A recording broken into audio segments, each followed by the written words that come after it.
Welcome to AuthorTube News, where we find the latest news in publishing so you don't have to. My name is Carrow Brown. And my name is Tamara Woods, and I am here to say that we are being social distancing, we're being responsible, and I hope you guys are too. So we are here to distract you with stuff and things. I'm pretty sure we've been social distancing since we started the podcast. Yeah, I've been very good at it since like 1973, literally before I was born. Oh, one of my poor friends was like, I can't deal with staying in the house all the time. There are just things like, they were talking to me about, and like, what do you do? And I was like, well, I just keep working. Yeah, but what do you do besides that? It's like, I literally just keep working. Like, that's my life. But you know, when you're like a freelancer and you have all these different hats that you put on, like working could be doing some type of graphic design, it could be managing a team, it could be, actually writing or editing or creating a YouTube video or hanging out virtually with your friends and doing a podcast. There's so much to the writing gig and the work that we do. Yeah, and this last 2 weeks since we came on, it's been pretty interesting on YouTube because they're still trying to adjust for the mass amount of people that are trying to live stream right now, and suddenly the new accounts that are coming up because people have decided this is a great time to start a YouTube channel. They're like, we have a captive audience. Literally, because everyone's home right now. Let's live stream all the time. And in some cases, it's been really awesome. Like the lead singer of Death Cab for Cutie has been doing like daily streams that last about an hour of music, of acoustic sets. I love it. And Tessa Violet, another musician, fantastic. But sometimes I'm like, why are you doing this? You don't even have anything to say. You're just kind of sitting here looking at us. And we just recently got over the hiccup where live streams would get stopped and deleted. They're working on it, but just in case you guys weren't aware, like YouTube is obviously going through things right now because lots of their workers are working from home and they're trying to figure out how to make this work with their own social distancing. So it's it's been an adventure. Yeah, misadventure. It's very frustrating to be like, oh, okay, we're doing this live stream. We're having this write in. Everything's cool. Wait, no one's seen us for like 10 minutes. We've been talking to ourselves. Fantastic.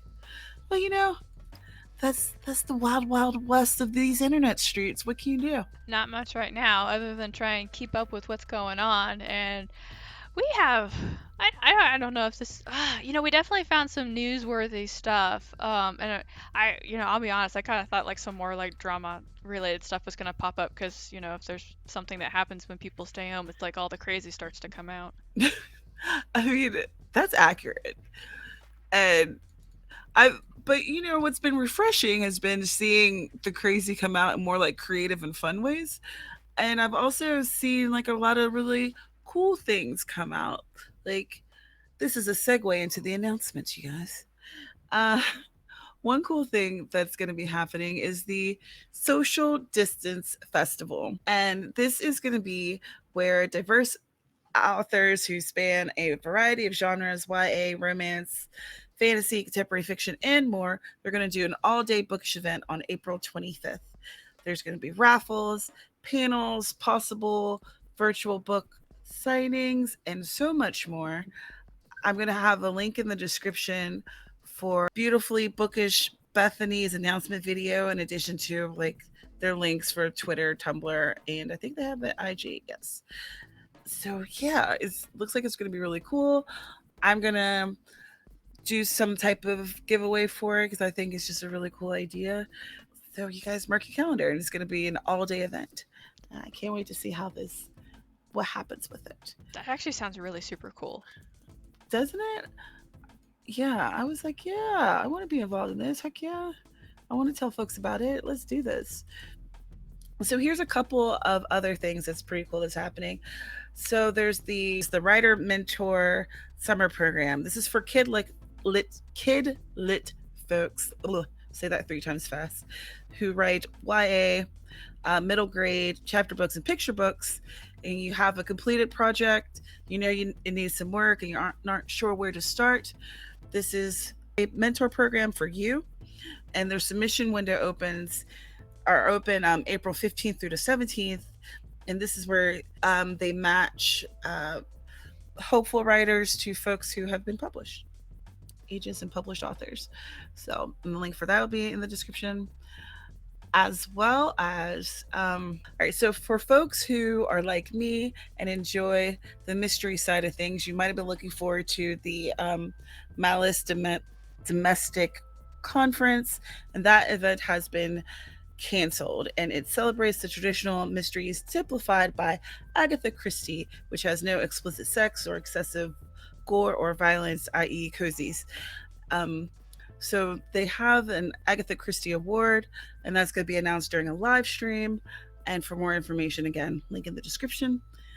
And the final announcement is through Overdrive. Now through April 30th, Overdrive is initiating a limited time addition to the cost per checkout model. So authors are going to temporarily opt into CPC, and that'll be reduced rates for libraries. CPC allows libraries to access the same title for more than one user. So instead of like a fixed price for a copy, libraries will be granted access to a title and then pay per loan of the ebook a percentage of the purchase price rather than the full cost of a single ebook, which is better for their overhead. And a link about that information from Drafted Digital will be in the description as well. And that's it for the announcements. Those are wonderful announcements. Thanks. So I was on those internet streets like you were, only it was those YouTube streets. And there was a booktuber who kind of did a reaction to an article that came out in 2014.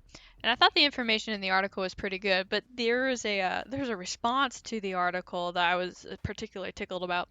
And the article is called "Authors, Please Don't Do This," and this is something that is written from a bookseller to authors. And there's a couple of interesting bits of information that they're basically saying, please don't do these things because it doesn't do us any good.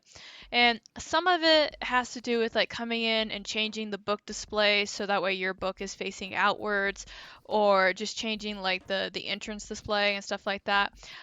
There was one story in here about how somebody came in with their books and just kind of smuggled them into the store without talking to the bookseller, which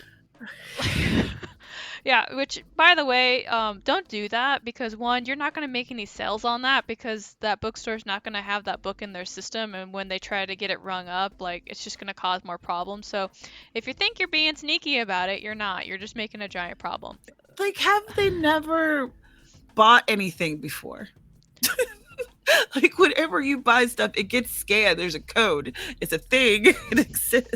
Yeah, and even if you have a barcode on your book, if you take it to the store, if it's not in their inventory, it's not going to populate because it's not registered with their point of sale system. Right. Like, that, so just like if you buy something from Walmart, you can't take it back to Target.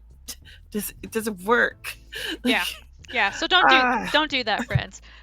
So I'd like to go ahead and take this gentle reminder that if you do want to go and have your stuff sold in a store, an indie bookstore, best thing to do is to reach out and contact the staff and just say, "Hi, I'm so and so," and if they have your book, you can talk to them about it. Say they always thank the bookstores for having your book, by the way, because not a lot of people want to take a risk on a new book that maybe somebody hasn't heard about. And also, oh, you know what? I forgot to mention this because this was something else that she commented on. Don't, if the store does happen to have your book, don't just go in and sign it. Like, go and talk to like the bookstore people and say, hey, my book's over there. I am the author. Can I please sign them? Or I'd be happy to sign them for you, kind of thing.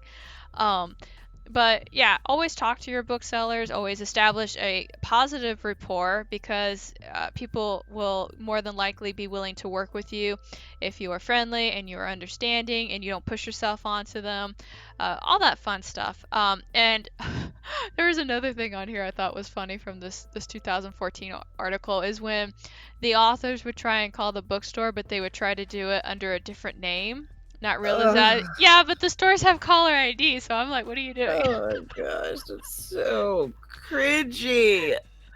Uh, oh my gosh.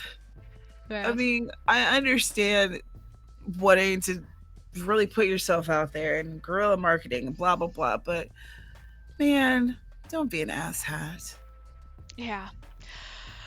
So anyway, that's about establishing positive relationships with stores. And since we are kind of talking about positive relationships with stores, I kind of want to talk about this one author's response to the article. And of course, like their username is Industrious Author. So I was just like, oh, well, we're starting this off on a positive note. And I don't want to jump too deep into this person's comment. There'll be a link in the comments down below of the video, and you can go read it at your leisure. It's like the second comment from the top. But the lady starts off by talking about her book tours and how many places that she's gone, how many copies that she's signed, and sometimes I am pretty big on like, hearing analytics and statistical information, but when you're using it to talk about how important you are and how you're doing the bookstores a service, it don't come off quite the same way. You know, that whole "don't be an asshat" thing I said like a couple minutes ago. Don't be an asshat. Why? Why do you want like? Oh man, I don't want booksellers to think that like indie authors are jerks. Like, don't be a jerk. Don't make it harder for the rest of us, guys. But God, be yeah, nice. but this lady's entire comment was like, I do everything that you asked me to do in this article, except that when I sign the books, I always have them faced outwards, and I'm going to keep doing that no matter what you say. And I was just like, you're an author, you know how to read, right? But yeah, so once the nice lady was talking about this article, I had to go and read it, and that information still does apply to today, even though this is like 6 years old. The way that you treat bookstores and the staff that work in bookstores is not different. So if you are somebody who has a book and you're about to take that plunge and go talk to some indie bookstores and see if they'll be willing to stock your books, I would advise you to go read that article and make sure that you're not doing any of the things that are actually on this list. And if some of you are like, but wait, Carol, I heard from this person that I should do some of these things. If those people are not booksellers, I would just disregard them and just do what the actual bookseller tells you to do. One of them is an authority on the subject, and the other one is just trying to make sales. Yeah, I agree. Because like the thing with going in and secretly citing your books, I've heard of people doing that before, and it's just not a good look. I don't know why they would think that that would be okay. That's going to make them not want to stock your book again. Yeah, and the last thing that you really want are people to have a poor experience with you. I think I talked about it in a video where I did like on my channel where I talked about beta readers, and I was like, if you have a bad experience with a beta reader and you're rude to them, they're just gonna tell your friends that you're an asshole, and you can't afford that. Yeah, because beta readers are worth their weight in gold. We love our beta readers, but that's my first article. But now I'm kind of sitting here because even though I was like, hey, this is really good information about how to treat bookstores that we can't go to right now because we're doing social distancing. I mean, just bookmark the information for later because this isn't going to last forever, right, guys? We're not Hopefully, stuck in a dystopian freaking novel. I'm trying not to look Ooh. at the news right now to find the answer to that question. Even when I try not to look at the news seems to find me. It's like the only place that's safe is, my Kindle Fire. The news doesn't can't find me there. No, not yet, but maybe it will. All right, so All that's right. that's me. What would you like to talk about now? Well, Lena Dunham. Lena Dunham, she was the creator of Girls. Um, she has such a very mixed perception from people. Some people love her, some people love to hate her. But in any case, very recently, I think maybe a week or two ago, I there was an article from vulture.com that popped up in my feed and I decided to give it a look. And so Dunham is writing a story and she's doing it in a very unusual way. A choose your own adventure game. Oh my gosh. Each chapter will end with a cliffhanger and a question for the audience that readers will be able to answer. And it's on Vogue. So it's going to be on Vogue's Instagram account. On their stories, you can like vote on what happens next. She's publishing a romance. Okay. One chapter at a time. And let me just read this this this first paragraph I'm for like, you. I'm about to say this sounds like super cool, but I'm sensing like a butt in the air. I want you to tell me how you feel about it. Okay. So I'm gonna read Oh no. this first Live paragraph. Carol reaction. this this novel is called Verified Strangers. Chapter 1. Somewhere between pasta and dessert, Allie decided she was done with dating. The first half of the evening hadn't been so bad. He had the kind of slick blandness that allowed Allie to project an entire inner life onto him, like she was writing backstory for a minor character in her favorite TV series. When he stuttered when asking her about what she did for a living, it was because he was nervous, not bored. When he stared at the couple behind them, he was imagining their future, definitely not checking out the girl in the mini dress made of the sheer black fabric popularized by yoga pants. And when he swatted her arm with that menu for no particular reason, it was because he found her very presence almost painfully adorable. Everything started to get a little clearer when 3 bites into her mushroom ragu, Allie's date poked at her with a fork and asked, "You into this?" So, and it goes on from there. And the biggest reaction that I saw from people was folks who love reading romances. And they felt like maybe Vogue should have gone with a romance author. Like I would words. What the fuck was that? It doesn't really read like a romance. It reads like It reads like kind a of like a it reads like a disgruntled bitch who doesn't want to date anymore. Like, and by the way, for the record, if my date pokes me with a fork and says, "Are you into this?" Like, who does that? Like, I later on in this chapter, he also uh, asks her if she's good at sex, and basically he ends up paying for the meal and telling her that she's gonna owe him $87 worth of good sex.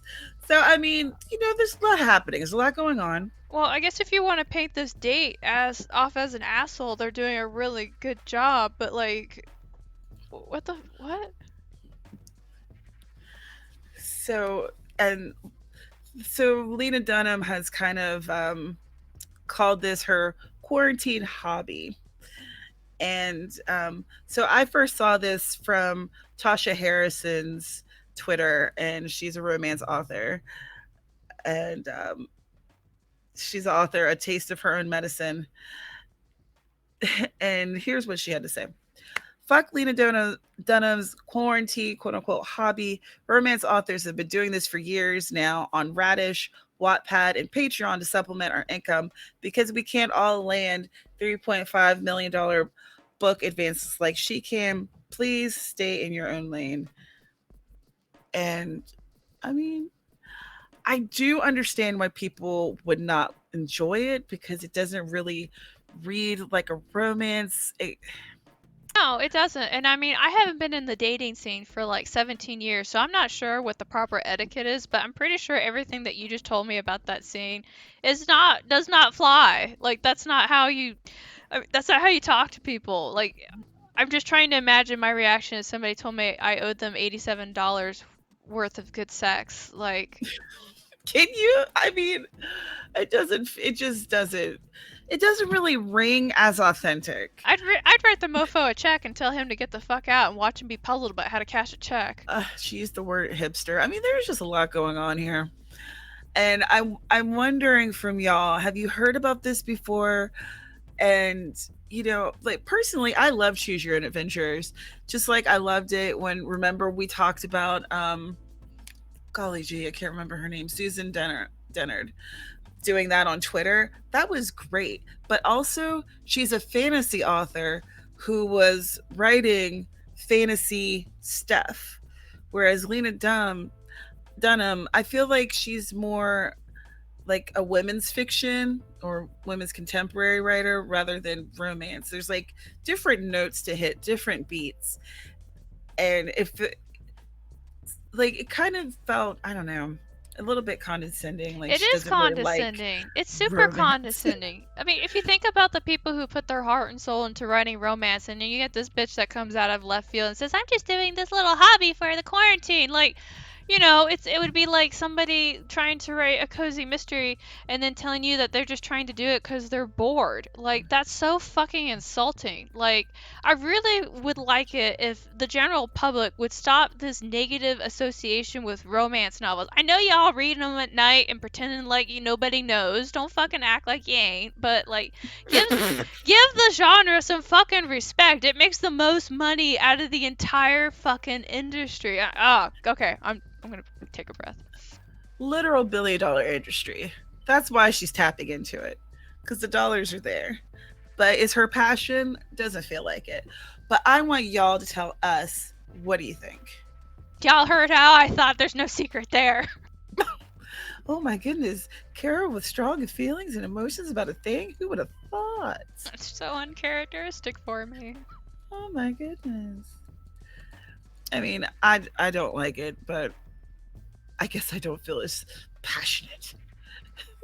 I have lots of reasons why I feel that way. I mean, it all has to come down to how people don't like the books because they think that they're like easy reads and it's got feelings and involves relationships and people being vulnerable.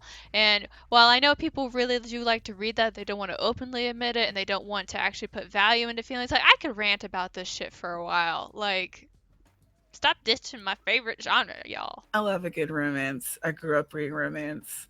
Romance is bomb, in my opinion. And it's okay if you don't like it. Fine, it's cool.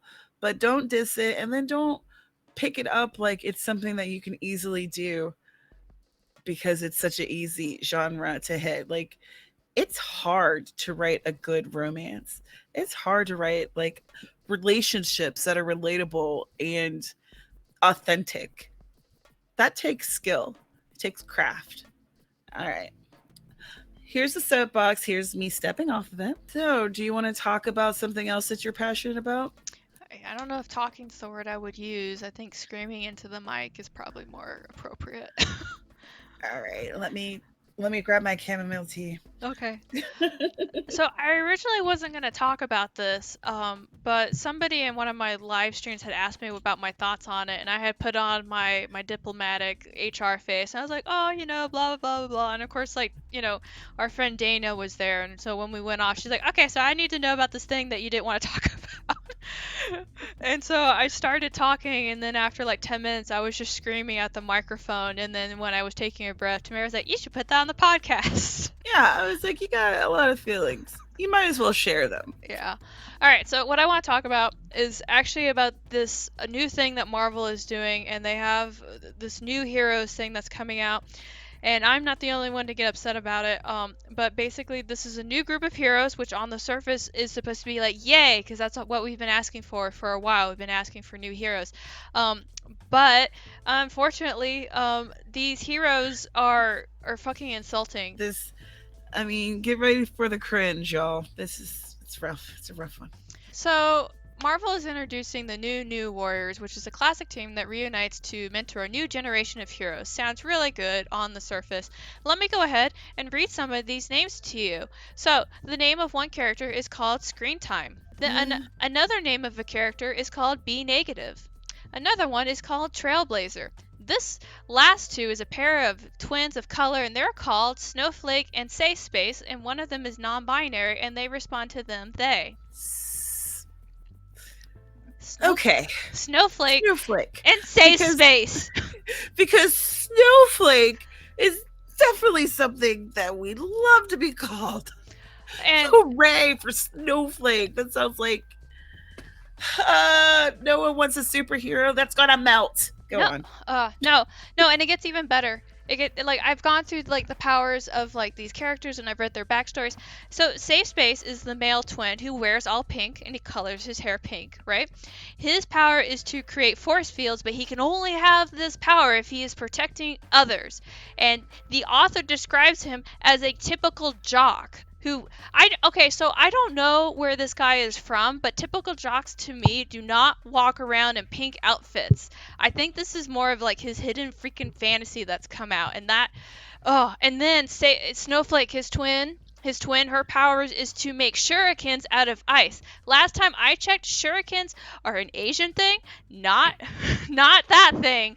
So we're basically taking something from another culture and applying it to her, and she's definitely not fucking Asian. So we're just gonna shit on two cultures right here because why the fuck not? So No, wait, what are shurikens? Is that what you said? shurikens are throwing stars. They're Japanese throwing stars. Ninjas use them. Oh, oh.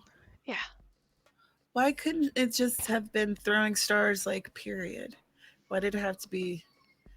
I don't know. And Hmm. like this is so unbelievably tone deaf. Like we finally get like a new hero, right? We're not taking an established hero, we're not gender swapping them, we're not ethnicity swapping them, we're not doing that. We get new people and it's part of the rainbow community like we want. But they get fucking names like Snowflake and Safe Space. Like could you be any more insulting? And let me read this dickhead. Sorry, I have strong thoughts. Let me read this dickhead's comment about why he did this. It's the idea that these are the terms that get thrown around on the internet, that they don't see them as derogatory. The connotation of the word snowflake in our culture right now is something fragile, and that our character who is turning it into something sharp.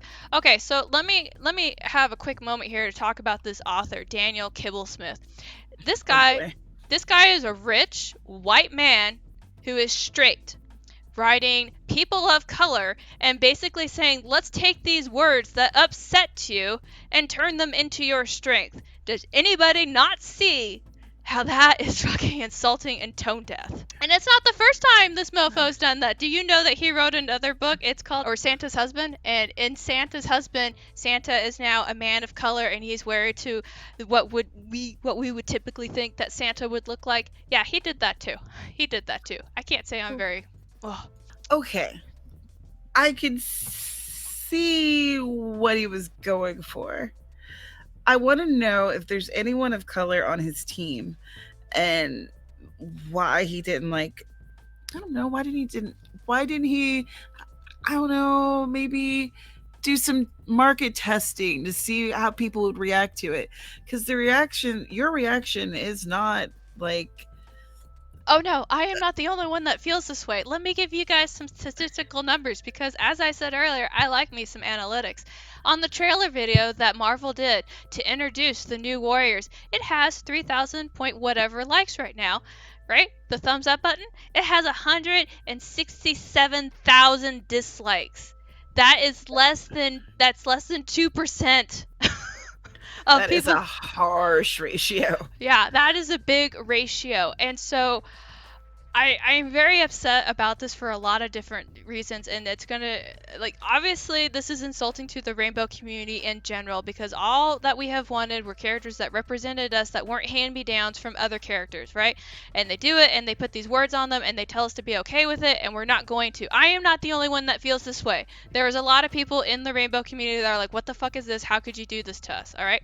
But we're going to move on a little bit because there's another problem that I have to talk about that is involved with not just Daniel Kibblesmith, but a lot of the writers and a lot of the artists that are moving into the comic industry, and about how at this point we're pretty much about to see it go into death throes. So, for those of you that have dreams of becoming a comic book artist or a comic book writer, I have a very hard fact to give you. You will never make more than $25,000 a year. Your chances of making money is about as good as any indie author. It really is because they don't pay artists that much money. They really don't. And what's happening right now is that we have a lot of rich people who are coming in and basically using comics and comic book characters as like a pastime. It's like their thing that they're doing as a hobby. Now, this thing where I'm talking about how authors don't make more than $25,000 a year, I'm not pulling that out of my ass. There is a husband and wife couple who have a podcast that's called Clownfish. And at one point, they tried to do the thing full time and they couldn't make that much money, and they had to stop doing it full time because they had to go and actually get jobs that would pay the mortgage and buy food and everything else. The comic book industry does not pay money. So the people who do have money that are coming in here, there is a very big thing there that's not happening that would happen for people like Tamara and I. Tamara and I, we're going to listen to our audience. If we get a review on our book and said, hey, I don't like this because this character's not very good, Tamara and I are going to take a moment and we're going to look at that character and we're probably going to change it.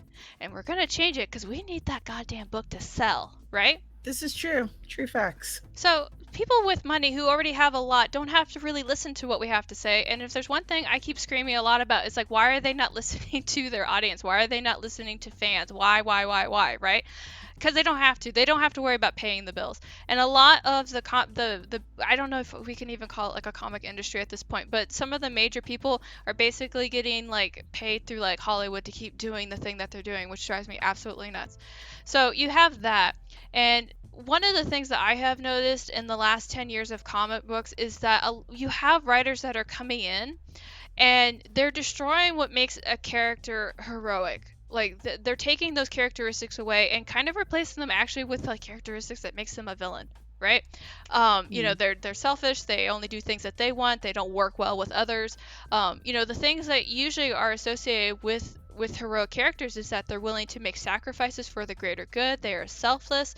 They are doing what they can to help everybody else. And this is getting replaced by propaganda and propaganda symbolism. They're taking very strong masculine characters and replacing them with female characters. And normally I'm kind of like all for that, but in some cases they're feminizing them. Thor from the movies is a really good example of that. If you take a look at the first couple of Thor movies, that guy, he was masculine. He was a guy. He was like he fulfilled the role very well. And then we get to Endgame and he just turns into like this crying wuss in the corner. Like, I don't know what happened to Thor. I was not happy with that character change at all. He's just having a bad time, man. I, Sometimes you have some depression. You eat some snacks. yeah, that's a lot of snacks. And it's a lot of snacks. You gotta admit it. But then you get a couple other characters that are getting pushed through, like characters like Valkyrie and characters like Captain Marvel, and I have to be like really transparent. The only the people who are asking for characters like Valkyrie and Captain Marvel are not buying the comics. That's just a fact. They're not. Like if I like one person who said that they really liked the Captain Marvel comics, I asked them questions about Captain Marvel. They didn't fucking know anything about this character. They didn't know that they were based on Marvel. They didn't know that they were a pilot. They didn't know jack shit about this character. Even normies know how to look at fucking wiki, okay? Normies. That's what we call them. They're people who don't know anything about the lore on the movie or the comic, and they come in with like a very surface level information and try to tell people who are really passionate fans that they're wrong. So the movie and the comic nerds refer to them as normies because you know they're not as invested, they're not as involved, they're not as passionate. So that's the word that they get called. And you could see this a lot with Star Wars when it came out. And what made people really upset is that Disney went and basically deleted all the canon for Star Wars and then had the gall to turn around and say it's hard to make movies when there's no background information to use. Like, bitch, you deleted 20 years of it.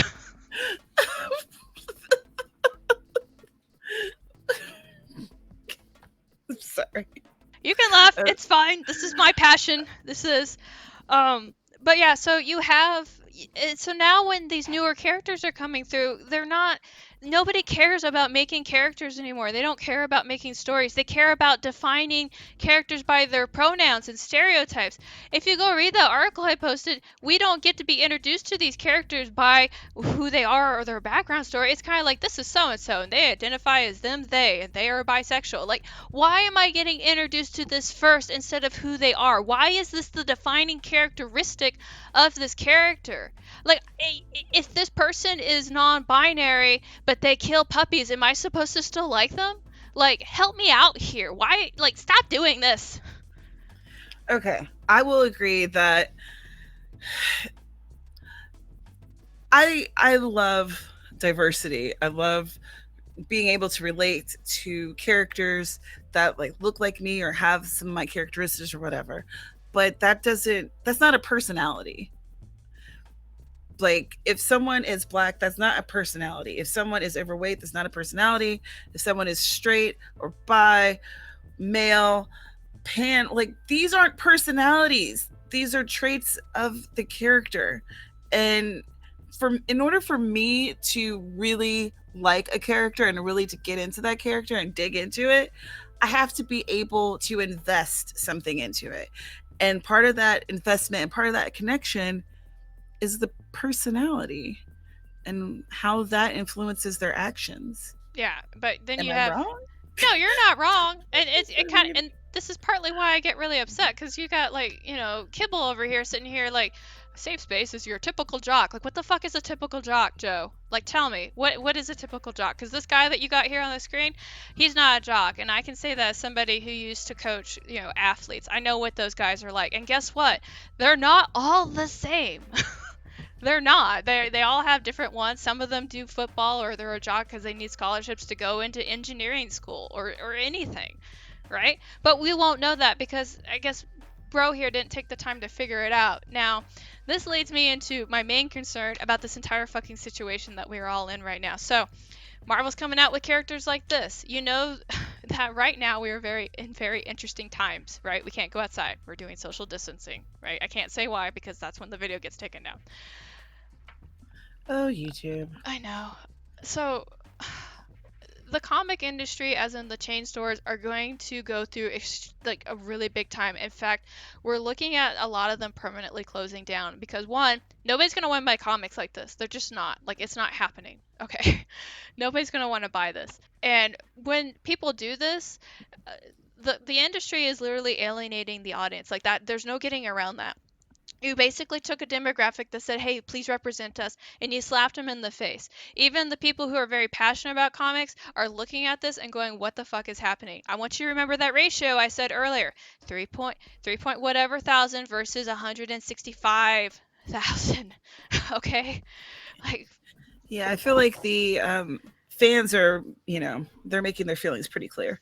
yeah, but they're not going to care because we're looking at arrogance right now. We're looking at a group of people who are not going to backpedal from this. They're going to tell us that this is the new narrative and this is what we're going to push and you're just going to have to accept it.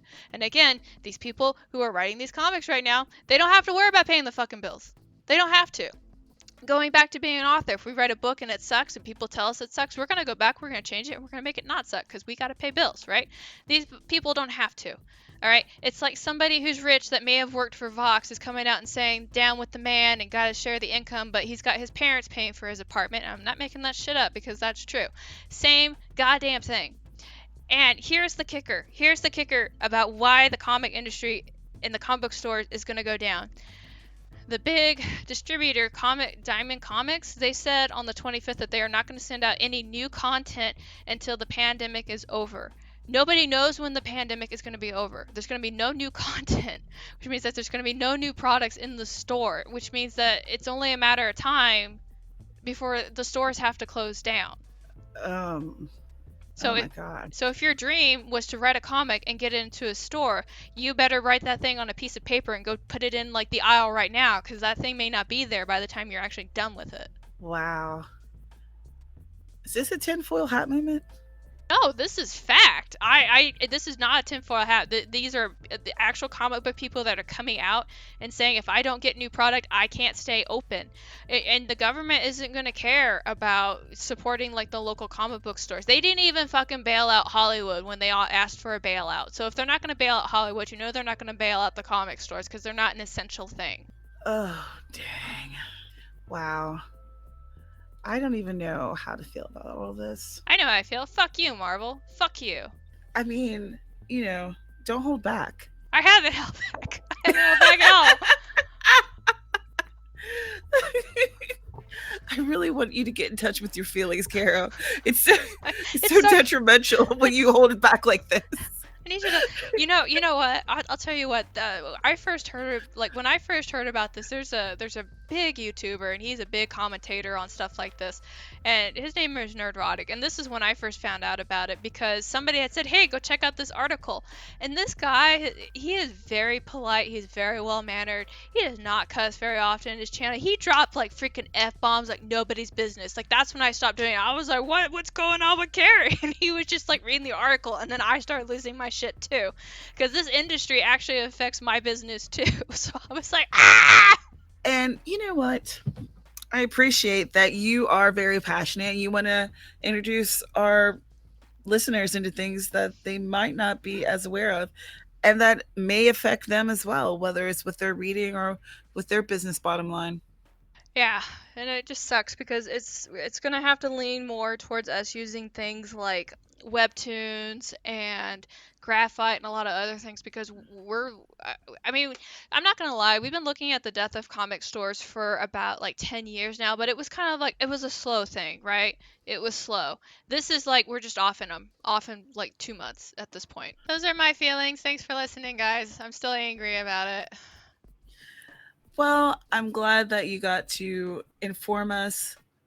And I feel like this is really is a teaching moment for us as content creators and authors and writers, and just to recognize that just because there are, you know, catchwords and phrases that are being used in popular culture, like if you are going to introduce that into your work, use it thoughtfully and be mindful of what your audience really wants from you, and be ready to pivot if you hit the wrong notes. And I feel like Marvel is not very great at pivoting.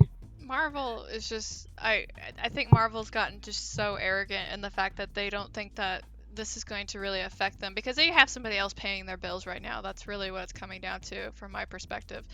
And that they're just going to have to completely and utterly fail before they finally take a look at their writers. All the writers need to get gutted out, as far as I'm concerned. Not one of them, the new ones that have come in recently, I haven't seen any in my experience that are actually noteworthy, and maybe I just need to look a little further. But when you have when you have some people that come in right before they get hired and they have tweets like they can't wait to piss all over like Stan Lee's legacy, which is, a different thing, but and then like you let those people come in with the intention to ruin not just like an image but like a tradition, right? They're wanting to come in and just ruin something that's been established for a really long time because it just doesn't work for their narrative anymore. Like, get back in your lane, get out of my escapism, and let me have my fun, okay? Let me have it. Okay, I'm done. I'm officially done right now. Well, I mean, this isn't like the happiest topic ever, but I, and I'm sure that y'all have seen this as well, but I've noticed like an uptick of people kind of selling their books, and it's leading into this whole pandemic idea of, hey, you are at home all the time. You should buy my book now, buy my book, buy my book. And I'm wondering about some of the ethics of the way people are trying to sell their books, and kind of diving into the whole sickness situation. What do you think about it?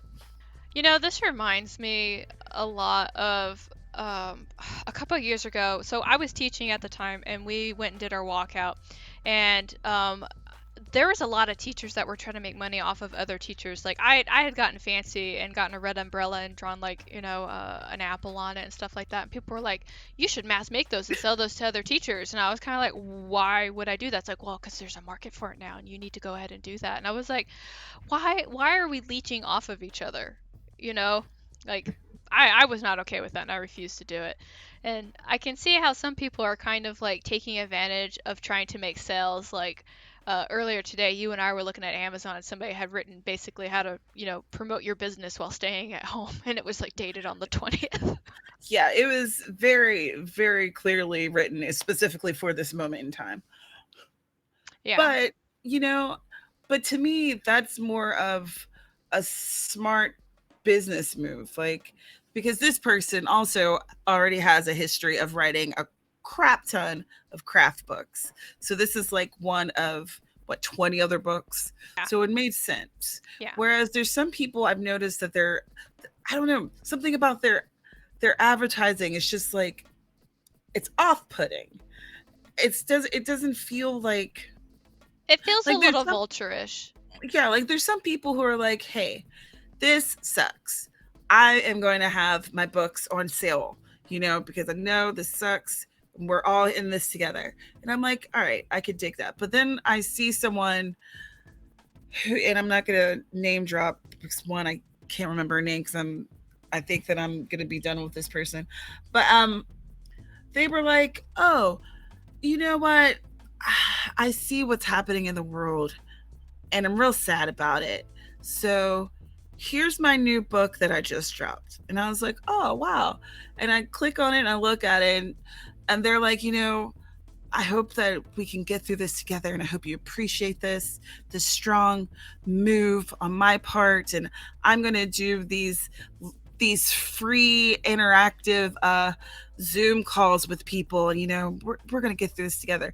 And I look at this and it's a indie author and your Kindle book is $9.99 and your paperback is 25, and I'm like, is this really helping people? Or is this really about helping people?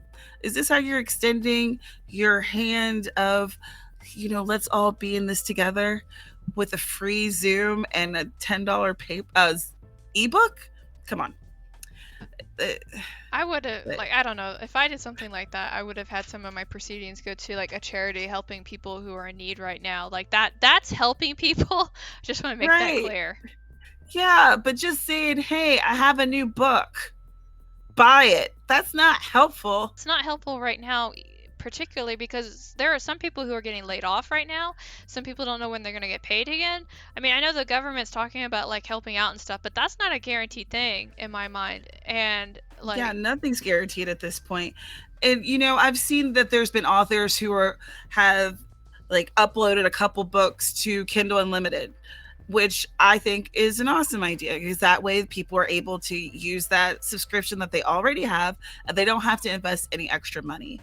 So I'm just saying that if you are someone who does have control over your pricing, just think it over. Think about it a little bit.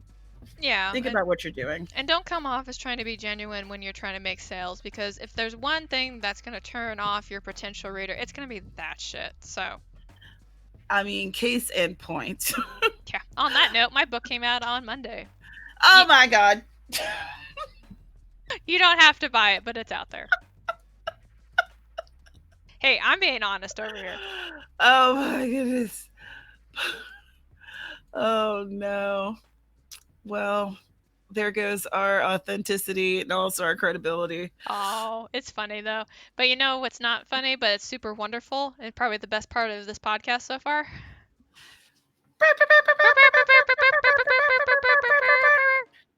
It's AuthorTube News Shout Out. Yep. Where we give a shout out to one of you who has a book for us to, get.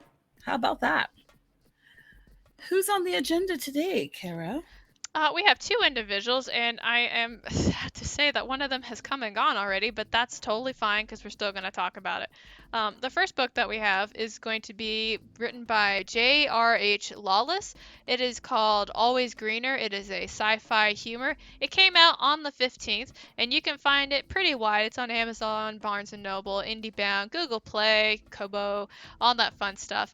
And the tagline for it is, a smash hit reality show is offering a lifetime of luxury to the one person living in the world's worst life, and how everyone is out to prove just how bad they've got it. And let's see. The message that they left us is, let's see, the paperback for this book, my debut, just released over the weekend from Uproar Books, a small indie press in Nashville. Oh, that's nice to know. I love a good indie press. Oh, of course you do. You're such the indie. I am. And the next up, we have a book by Chloe Balkin. And you might know her from Word Stitch Write-Ins. And this book is called An Easter Demon for Eloise.